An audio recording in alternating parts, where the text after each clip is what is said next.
What's going on, y'all? Welcome in. T-Bob Hebert here, and I'm going to get you set really quick with a couple of minutes. I'm going to break down this LSU-Florida game and my thoughts on how this game is going to play out. LSU-Florida, it's an underrated rivalry, but us here in Baton Rouge and them in Gainesville, we understand the importance of this game. We know the insanity of this game. We know how back and forth it has been throughout the history of this series and the heartbreak and the excitement that we've had while watching these two play. I started the week loving LSU in this game, thinking they're a cover. That has not changed. At certain points of the week, I've become more concerned. There are some weird numbers. For instance, Vegas has LSU only favored by 1. Some of the analytics, like the S&P rankings, have these teams basically even, with Florida actually favored by 1.8 according to those S&P rankings. The ESPN Football Power Index gives LSU just a 41% chance of going into the swamp and coming away victorious. So there are some numbers that maybe make you a bit concerned, despite the fact that the resumes look completely different. That said, that same Football Power Index gave you only an 8% chance of starting the season 4-0, and here we are at 5-0 heading into the swamp. When I look at this Florida team, I see a team that is arguably overrated. When you look at the Power 5 teams that they played and beat, Tennessee, they're 2-3. Colorado State, they're 1-4.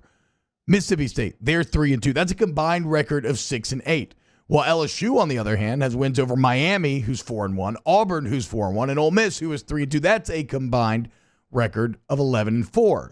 So although statistically both LSU and Florida seem to be very similar, the quality of opponent for LSU leads me to believe that they are the better team. And when I look at these two teams matchup, I think LSU has the better offense. I think they have the better defense. And I think they have the better special teams. And I think those advantages are slight, but they are advantages. And maybe most importantly, for the first time in many years, you can sit here and you say against a lot of these teams, I think that LSU has the better quarterback as well. So I think Vegas is disrespecting LSU and Ed Orgeron in here a little bit. 9-1 against SEC teams in the spread in his last 10 games is Ed Orgeron. So I like LSU. I like LSU to cover. I think LSU goes and they make a statement that it is time to start giving them the respect that they deserve. I think this Florida team is a bit overrated.